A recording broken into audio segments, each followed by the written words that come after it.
सोचिए, आप एक ऐसे देश में हो जहां आपकी माँ के हाथ का खाना भी इलीगल हो सकता है।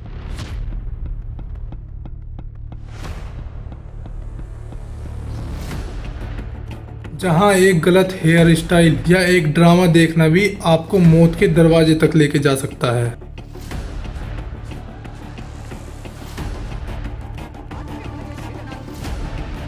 ये स्टोरी है दुनिया के सबसे मिस्टीरियस देश नॉर्थ कोरिया की, और इसके बारे में जो आप सुन रहे हैं सच उससे भी ज्यादा डार्क है।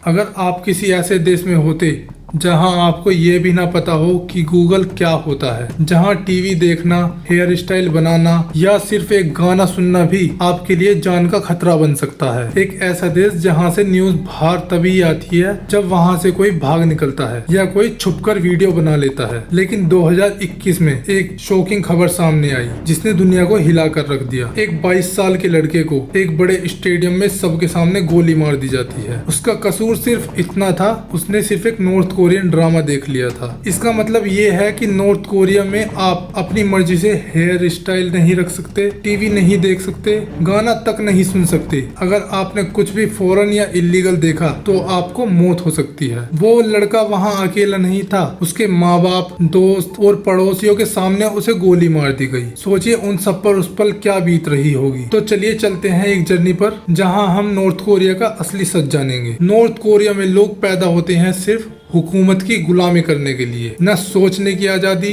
न बोलने की और न ही जिंदगी जीने की। वहाँ इंटरनेट बिल्कुल लिमिटेड होता है, न्यूज नहीं आती और सोशल मीडिया का तो कोई नाम भी नहीं ले सकता। जो भी इंफॉर्मेशन मिलती है वो सिर्फ एक ही जगह से आती है, स्टेट मीडिया, और उसका एक ही मैसेज होता है, डियर लीडर इज गुड। बचपन से ही बच्चों को स्कूल में ये सिखाया जाता है कि सांस लेना भी किम इल सुंग की देन है। किताबें उनकी तारीफों से भरी होती हैं और वो कहती हैं कि किम जोंग इल जब पैदा हुए तो आसमान में 2 रेनबो आई थी और सिर्फ 3 साल की उम्र से उन्होंने पोइट्री लिखना शुरू कर दिया था। ये सब इतना डीपली बच्चों के दिमाग में भरा जाता है कि लोगों को असली सच का कभी पता ही नहीं चलता। ये सब शुरू हुआ 1948 में, जब कोरिया वार के बाद ये देश 2 हिस्सों में बट गया, नॉर्थ और साउथ। तब से अब तक सिर्फ एक ही फैमिली ने रूल किया है। Kim Il Sung, North Korea के फाउंडर, कम्युनिस्ट आइडियोलॉजी का प्रचार किया, कंट्री को सबसे अलग कर दिया। किम जोंग इल प्रोपेगेंडा और फियर को नेक्स्ट लेवल तक ले गए, मीडिया कंट्रोल,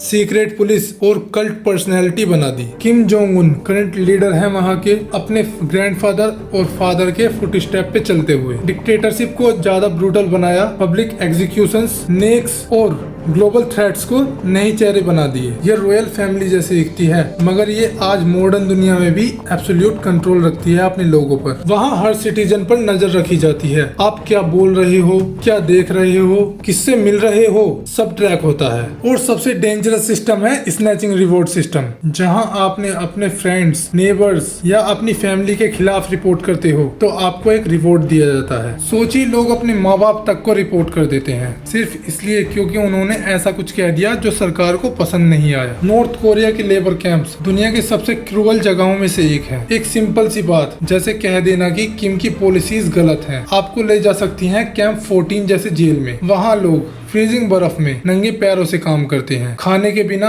रेस्ट के बिना। सिर्फ वहाँ पनिशमेंट मिलती है। अगर आप गलती करते हो तो आपके साथ साथ आपकी 3 पीढ़ियों को भी सजा भुगतनी पड़ती है। वहाँ किसी को मार देना भी एक पब्लिक इवेंट बन गया है। लोगों को स्क्वायर या स्टेडियम में बुलाया जाता है और किसी को सबके सामने गोली मारी जाती है। एक औरत ने सिर्फ एक डीवीडी बेची थी, उसे भी स्टेडियम में गोली मार दी गई। और सबसे शॉकिंग, किम जोंग उन ने अपने चाचा जोंग सोंग थेक को जिंदा डॉग के सामने डाल दिया मरने के लिए, सिर्फ ये बताने के लिए कि मैं सबसे पावरफुल हूँ। कुछ लोग भाग जाते हैं, वो छुपकर वीडियो बनाते हैं और उन्हीं वीडियो में से एक थी एक 8 साल की लड़की की वीडियो जो चीख रही थी कि हमें भूख लगी है, सिर्फ मिट्टी खाने को मिलती है। पूरी दुनिया ने ये वीडियो देखा और पूरी दुनिया रो पड़ी, लेकिन नॉर्थ कोरिया के अंदर किसी को कोई खबर नहीं थी। इतना सब कुछ पता चल जाने के बाद दुनिया इस सब को रोक क्यों नहीं देती? इसके 3 मेजर कारण है। चाइना का फुल सपोर्ट रहता है, न्यूक्लियर मिसाइल्स का डर रहता है और इंफॉर्मेशन ब्लैकआउट। कोई भी इंफॉर्मेशन नहीं बाहर जा सकती है, ना ही अंदर आ सकती है। 2007 में एक लड़का बर्फ के बीच से भागकर चाइना के थ्रू साउथ कोरिया पहुंचा। कहने लगा, मैं सिर्फ रोटी चाह रहा हूँ, मैं सिर्फ जिंदा रहना चाहता हूँ। एक लड़की योइनमी पार्क 7 बार ह्यूमन ट्रैफिकिंग में बेची गई, सिर्फ इसलिए